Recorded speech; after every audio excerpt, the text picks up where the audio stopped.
Hello my dear student, how are you all? I hope you all fine.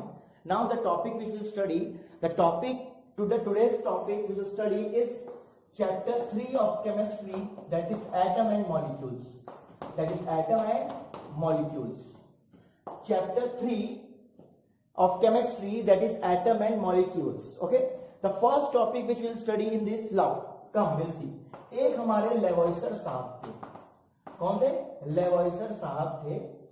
इन्होंने क्या किया, कोई चीज ली, उसको मान लो डस्टर लिया, इसको तोड़ा, इसको तब तक तोड़ते रहे जब तक एक छोटा पार्टिकल नहीं बन गया.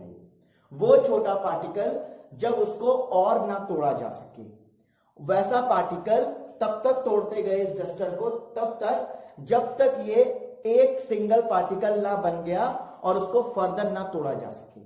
उस सिंगल पार्टिकल को बोलते हैं हम लोग एटम. उस सिंगल पार्टिकल को क्या बोलते हैं? एटम. अब इन्होंने क्या किया था, हमारे लेवॉइसर साहब ने दो लॉ दिए थे, दो लॉ बनाए थे. पहला लॉ देखिए क्या था. हमारे लेवॉइसर साहब बड़े समझदार थे, दो लॉ दे गए थे. अब इनसे समझदार एक और आदमी थे जिन्होंने इनको यूज कर लिया था, वो भी आगे देखेंगे. पहला लॉ था law of constant proportion, law of conservation of mass. Law of conservation of mass. आप बोलोगे सर ये कंजर्वेशन ऑफ मास का क्या मतलब है? कंजर्वेशन तो हमने पढ़ा है, लेकिन कंजर्वेशन ऑफ मास का क्या मतलब? चलिए देखते हैं. कंजर्वेशन ऑफ मास का मतलब है कि मास को ना हम बना सकते हैं ना हम खत्म कर सकते हैं. मास को ना हम बना सकते हैं ना हम खत्म कर सकते हैं. इसका मतलब क्या है? देखिए, mass of reactant is equal to mass of product. मतलब जितनी चीज हम बनाएंगे उतना ही हमें उसका रिजल्ट मिलेगा. अगर हमने कोई चीज 5 ग्राम रिएक्टेंट में ली है तो प्रोडक्ट में भी हमें 5 ग्राम ही मिलेगी. मतलब mass of reactant equals to mass of product. Mass of reactant is equal to mass of product. मान लीजिए A प्लस B बनके बना C. अगर ये 2 ग्राम तो टोटल ही क्या हो गया? 4 ग्राम. मतलब जितना मास रिएक्टेंट का टोटल में होगा उतना ही मास प्रोडक्ट का भी होगा. तो mass is neither be created nor be destroyed. और सेकंड डेफिनेशन से mass of reactant is equal to mass of product. ये इनका पहला लॉ था. सेकंड लॉ से ये देखते हैं. सेकंड लॉ था law of constant proportion. Law of constant proportion. और भी बहुत सारे लॉ हैं, वो आप क्लास 10th और 11th में पढ़ेंगे, अभी आपको जानने की जरूरत नहीं है. ठीक है, reciprocal law, Avogadro law. But Avogadro के बारे में आप जानेंगे इस चैप्टर में, क्योंकि इस चैप्टर में एक टॉपिक है मोल कॉन्सेप्ट, बहुत इंपॉर्टेंट है वो. तो उसमें आप जानेंगे एवोगैड्रो नंबर क्या होता है, लेकिन एवोगैड्रो में लॉ क्या होता है वो क्लास 11th में जानेंगे. चलिए वो तो आगे की बातें हैं, हम लोग इधर देखते हैं. Law of constant proportion. Law of constant proportion क्या होता है? एलिमेंट जो होते हैं, कोई भी एलिमेंट कंबाइन करेंगे इन अ डेफिनेट बाय मास. मतलब element will combine in the ratio by definite of mass. मतलब इन द डेफिनेट मास, मतलब एलिमेंट का जो रेशियो होगा, एलिमेंट्स का जो रेशियो होगा वो फिक्स रहेगा. एलिमेंट अगर कंबाइन करेंगे, element will combine in a fixed ratio. Element will combine in a definite ratio by mass. मतलब एलिमेंट जब भी कंबाइन करेंगे उनका रेशियो बाय मास क्या रहेगा? डेफिनेट रहेगा. डेफिनेट मतलब फिक्स रहेगा. चलिए हम लोग एग्जांपल देख लेते हैं, आपको थोड़ा कंफ्यूजन हो रहा होगा. मान लीजिए हमारे पास, उससे पहले हम लोग दो चीजें सीखते हैं. एलिमेंट क्या होता है और कंपाउंड क्या होते हैं. एलिमेंट जैसे कार्बन, नाइट्रोजन, ऑक्सीजन. ठीक है ना, ऑक्सीजन हो गया, नाइट्रोजन हो गया, कार्बन हो गया, हाइड्रोजन हो गया, ये सब क्या है? एलिमेंट है. और जब इनको कंबाइन कर दिया जाए तो क्या बन जाएगा? H2O, CO2, ये सब क्या हो जाएंगे? आपके कंपाउंड. ये सब क्या हो जाएंगे? कंपाउंड. तो हम क्या करेंगे, जब हमने एक कोई कंपाउंड लिया, ठीक है, मान लीजिए हमने H2O लिया. जब H2O को कंबाइन करेंगे तो इसमें 2 हाइड्रोजन आएंगे और 1 ऑक्सीजन आएगा. मतलब हाइड्रोजन के 2 मॉलिक्यूल आएंगे. हाइड्रोजन के कितने आएंगे? 2 एटम आएंगे. कितने आएंगे? 2 एटम. तो इसका मास होगा 2 AMU. क्या हो जाएगा? 2 AMU, क्योंकि हाइड्रोजन का मास 1 होता है, 1.0000 समथिंग होता है, तो हम लोग क्या ले लेते हैं, 1 ले लेते हैं, ठीक है। और 2 हाइड्रोजन के एटम है तो हमने 2 से मल्टीप्लाई कर दिया। अब ऑक्सीजन का मास क्या होता है, 16 होता है, ऑक्सीजन का मास क्या होता है, 16 AMU। अब आप खुद देखिए 2H plus O gives H2O, इसका मतलब क्या है, इसके 2 AMU 2 एटम बाय मास, इसके 16 और इसका टोटल करेंगे 18। इसका मतलब ये है इसका भी 18 आ रहा है, इसका भी 18 आ रहा है, लेकिन हमारे उसको डेफिनेशन में क्या था, डेफिनेशन में लिखा था in a fixed ratio by mass. Fixed ratio होना चाहिए, फिक्स्ड रेशियो बाय मास होना चाहिए। अब देखिएगा इसका रेशियो कितना आएगा, 2/16 करेंगे तो 1:8, मतलब H2O का जो रेशियो आएगा, हाइड्रोजन मतलब वाटर का जो रेशियो आएगा वो 1:8 आएगा। इसका मतलब ये है, चाहे आप नाले का पानी ले लो, चाहे आप अपने घर से पानी ले लो, चाहे आप मिनरल वाटर ले लो, चाहे आप बिस्लेरी वाटर ले लो, चाहे आप अपनी नानी के घर से पानी ले आओ, चाहे आप दादी के घर से पानी ले आओ, चाहे नरेंद्र मोदी जी के घर से पानी ले आओ, चाहे आप अपने प्रिंसिपल सर के घर से पानी ले आओ, चाहे अपने टीचर के घर से पानी ले आओ, पानी का जो रेशियो होगा, मतलब वाटर का जो रेशियो होगा वो हमेशा 1:8 रहेगा, वो चेंज नहीं होगा, वो चेंज नहीं होगा। मतलब फॉर्मूला भी वही रहेगा हर जगह, चाहे वो नाले का पानी हो, चाहे आपके घर के पानी हो, चाहे पीने का पानी हो, चाहे नहाने का पानी हो, फॉर्मूला सेम रहेगा और रेशियो 1:8 ही रहेगा, वो चेंज नहीं होगा। यही ये लॉ समझा रहा है। मतलब element combine in a fixed ratio by mass, element combine करेंगे डेफिनेट रेशियो बाय मास, मतलब पानी कहीं का भी हो, कोई भी चीज हो, एलिमेंट कहीं का भी हो, जब वो कंबाइन करेगा उसका रेशियो हर जगह, चाहे वो पानी इंडिया का हो या दुबई का हो, सबका रेशियो 1:8 ही रहेगा, वो चेंज नहीं होगा। ये चीज ये बता रहा हूं। चलिए अब क्या हुआ था, इसके बाद आए हमारे जॉन डाल्टन। कौन है, जॉन डाल्टन साहब। इन्होंने क्या किया, लेवाइसर को देखा, लेवाइसर ने चलो 2 लॉ बनाए हैं, मुझे भी कुछ करना चाहिए, मैं तो खाली बैठा हुआ हूं। तो इन्होंने क्या किया, 5 पोस्टुलेट बना दिए। इनने यही लॉ के ऊपर, यही लॉ थोड़ा बहुत पढ़ के 5 पोस्टुलेट बना दिए जॉन डाल्टन साहब ने। किसने, जॉन डाल्टन साहब ने। ये भी बहुत अच्छे लोग, बहुत अच्छे साइंटिस्ट है हमारे। इन्होंने वो लॉज पढ़ के 5 क्या बना दिए, पोस्टुलेट। अब देखिए पहला पोस्टुलेट क्या है, all matter made up of small particle called atom। मतलब all matter are made up of small particle called atom। जितना भी मैटर है हमारे अराउंड अस, वो छोटे छोटे पार्टिकल से मिलकर बना है, उसको बोलते हैं एटम। और मैटर क्या होता है, जिसके पास मास और जगह ऑक्युपाई करे। पहला चैप्टर आपका क्लास 9 का फर्स्ट टॉपिक मैटर था ना, उसमें तो वही all matter made up of small particles called atom. ये हमारा पहला पोस्टुलेट दिया था इन्होंने। सेकंड पोस्टुलेट, मास इज या matter is neither be created nor be destroyed. तो ये चीज अभी हमने पढ़ी थी law of conservation of mass में, वही इन्होंने यहां पर थोड़ा एक्सप्लेन कर दिया कि मास को हम ना हम बना सकते हैं ना हम खत्म कर सकते हैं, मतलब मैटर को ना हम बना सकते हैं ना हम खत्म कर सकते हैं। ये इनका दूसरा लॉ था, ठीक है। थर्ड लॉ देखिए आप, थर्ड लॉ में इन्होंने क्या बोला, all elements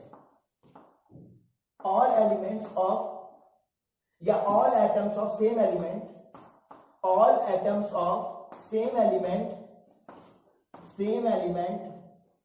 will have same chemical properties, will have same chemical properties and same mass। मतलब जो एटम होगा, अगर उस कोई एलिमेंट है, अगर कोई सेम एलिमेंट है, मान लीजिए हाइड्रोजन ले लिया हमने, ये दोनों सेम एलिमेंट है, तो इनकी केमिकल प्रॉपर्टीज और मास दोनों क्या रहेगा, सेम रहेगा। क्या रहेगा, दोनों का सेम रहेगा। तो यही चीज इसने बताई। फिर से चौथा जो इनका पोस्टुलेट था कि all atoms of different element will have different chemical properties and different mass. क्या बोला मैंने? अगर कोई एलिमेंट है, मान लीजिए एक हाइड्रोजन है और एक कार्बन है, ठीक है, तो अगर ये अलग अलग एलिमेंट है तो इनके एटम जो होंगे उनका मास भी अलग होगा और उनकी केमिकल प्रॉपर्टीज भी अलग होगी. तो ये पोस्टुलेट बोला, अलग अलग एलिमेंट है तो उनका एटम जो होगा वो भी डिफरेंट होगा, उनका मास भी डिफरेंट होगा और उनकी केमिकल प्रॉपर्टीज भी क्या होगी? डिफरेंट होगी. Very good. अब देखिए फिफ्थ पोस्टुलेट. 4 पोस्टुलेट पढ़ लिए, फिफ्थ पोस्टुलेट देखिए. फिफ्थ पोस्टुलेट क्या था कि हम लोग कहीं भी चले जाएं, एलिमेंट का फॉर्मूला क्या रहेगा? सेम. एलिमेंट या compound formula will remain same everywhere. मतलब हर जगह क्या रहेगा? फॉर्मूला क्या रहेगा? सेम रहेगा. इधर अगर पानी को H2O बोला जाता है तो दुबई में भी H2O ही बोला जाता है पानी को, फॉर्मूला चेंज नहीं होगा. एक और लास्ट, अब इन्होंने क्या बोला था? Element combine in a definite. अब element will combine in a small whole number. Atoms of elements या फिर elements will combine in a small whole number. मतलब एलिमेंट मिलके जो कंपाउंड बनाएंगे वो स्मॉल होल नंबर होंगे. वो क्या होंगे? Small whole number. सोच रहे होंगे सर इसका मतलब क्या है? स्मॉल होल नंबर का. स्मॉल होल नंबर का मतलब देखिए, जैसे मैंने लिखा, आपने फॉर्मूला पढ़ा होगा CO2 H2O. क्या आपने ये पढ़ा है? CO 0.5, CO2 37, CO 9.7. तो क्या होगा? जो हम लोग का रेशियो होगा वो स्मॉल होल नंबर रहेगा. जो रेशियो रहेगा वो स्मॉल होल नंबर में रहेगा, चेंज नहीं होगा. ठीक है ना? तो ये इन्होंने पोस्टुलेट बताए थे. किसने? हमारे डाल्टन जी ने.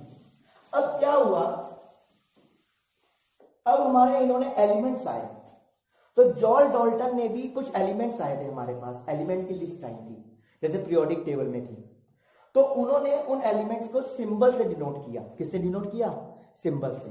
सिंबल के बाद उन्होंने उसका एटॉमिक नंबर भी बताया और उनका मास नंबर भी बताया. ठीक है ना? अब एटॉमिक नंबर और मास नंबर क्या होता है आगे पढ़ेंगे, लेकिन पहले हम लोग सिंबल जान ले. तो जॉन डाल्टन साहब ने भी सिंबल दिए थे, लेकिन उनके सिंबल जो थे थोड़े डिफिकल्ट टाइप के थे, तो उनके सिंबल को नहीं लिया गया, ज्यादा फॉलो नहीं हुआ. तो आए हमारे ब्राजील साहब. कौन साहब आए? ब्राजील साहब. ब्राजील साहब आए. उन्होंने जो सिंबल्स दिए थे अल्फाबेटिकली हमारे एलिमेंट्स को, वो बिल्कुल सही हुए और आज तक वो चल रहे हैं. चलिए हम लोग 1 से 20 तक मैं देख लेता हूं, लेकिन आपको लर्न 1 से 30 तक करना है. 1 से 20 देखते हैं. पहला देखिए, hydrogen, helium, lithium, beryllium, boron. Hydrogen, helium, lithium, beryllium, boron, carbon, nitrogen. देखिए, hydrogen, helium, lithium, beryllium, boron, carbon, nitrogen, oxygen, fluorine, neon. ये हो गया हमारे पास 1 to 10. अब hydrogen, helium, lithium, beryllium, boron, इसका सिंबल यही सिंबल है. ये मैंने सिंबल लिखे हैं सब पे. Hydrogen, helium, lithium, beryllium, boron, carbon, nitrogen, oxygen, fluorine, neon. Atomic number 1 2 3 4 5 6 7 8 9 10. Mass number you can see in the book और आप इसको देख के लर्न कर सकते हो. एटॉमिक नंबर और सिंबल मैंने बताया, नाम मैंने बताया. Mass number you will see in the book and you learn. और 1 से 30 तक आपको लर्न करने हैं एलिमेंट के नाम, सिंबल और उसका mass number, atomic number. Because अब जो नेक्स्ट टॉपिक आएगा मोल कॉन्सेप्ट, उसमें उसका बहुत यूज है. तो आपको बिना लर्न करे आप कोई क्वेश्चन न्यूमेरिकल नहीं कर पाएंगे. आगे पढ़ते हैं. 11 से देखते हैं. 1 to 10 हो गया. देखिए, hydrogen, helium, lithium, beryllium, boron, carbon, nitrogen, oxygen, fluorine, neon. Sodium, magnesium, aluminium, silicon, phosphorus, sulphur, chlorine, argon, potassium, calcium. 11 12 13 14 15 16 17, 18, 19, 20। फिर से देखिए, sodium Na, magnesium Mg, aluminium Al, silicon Si, phosphorus P, sulphur S, chlorine Cl, argon Ar, potassium K और calcium Ca।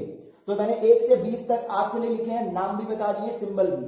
लेकिन आपको learn 1 से 30 तक करना atomic number, symbol, name और मास नंबर। ये 4 चीजें आपको टेबल में लर्न करनी है, आपकी बुक में दी गई है। अगर नहीं दी गई, you can search in the net और आपको मिल जाएंगे। अगर आपको इसको लर्न नहीं किया तो आप क्वेश्चंस नहीं कर पाओगे जो नेक्स्ट टॉपिक में लोग पढ़ने जा रहे हैं। ओके, अब आगे देखते हैं लोग। ये हमने 1 से 30 तक देख लिया।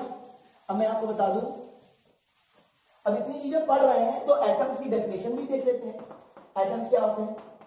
Atoms are the smallest particle which can not be divided further. Smallest particle which cannot be divided further। मतलब एटम्स वो होते हैं, वो छोटे छोटे पार्टिकल होते हैं जिनको हम लोग आगे डिवाइड नहीं कर सकते। मतलब उसको इतना छोटा कर दिया गया, तोड़ तोड़ के इतना छोटा इतना छोटा इतना छोटा कि उसको और डिवाइड नहीं किया जा सकता। और कोई भी चीज है, कोई भी छोटा ऑब्जेक्ट है, वो छोटे छोटे लाखों करोड़ों पार्टिकल्स को जोड़ के बना होता है। लाखों करोड़ पार्टिकल को, एटम्स को जोड़ के बना होता है कोई भी ऑब्जेक्ट जो होता है। ठीक है, चलिए एटम की डेफिनेशन पढ़ ली। अब इसके बाद हम लोग पढ़ते हैं AMU क्या होता है। AMU का मतलब होता है एटॉमिक मास यूनिट। AMU का मतलब होता है atomic mass unit, mass of one atom. Element में एक एटम का मास, किसी भी एलिमेंट, कोई भी एलिमेंट उठा लीजिए, किसी भी एलिमेंट में, ठीक है, उस एक एटम के मास को बोलते हैं AMU। किसी भी एलिमेंट में उस एटम के मास को बोलते हैं atomic mass unit. Atomic mass unit. अब वन एटॉमिक मास यूनिट क्या होती है? 1 AMU is equal to 1/12 of mass of carbon atom. क्या होता है? 1 AMU, 1 एटॉमिक मास यूनिट क्या होती है? 1/12 of mass of carbon atom.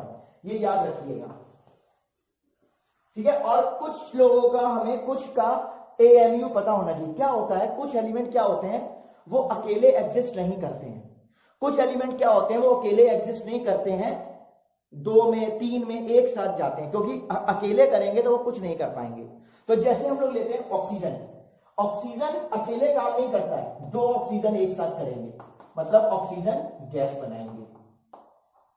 जैसे अब जैसे मान लीजिए आप, ऑक्सीजन हो गया, O3 क्या बनाएंगे? 3 O3 ओजोन गैस बनाएंगे। क्या बनाएंगे? Ozone gas.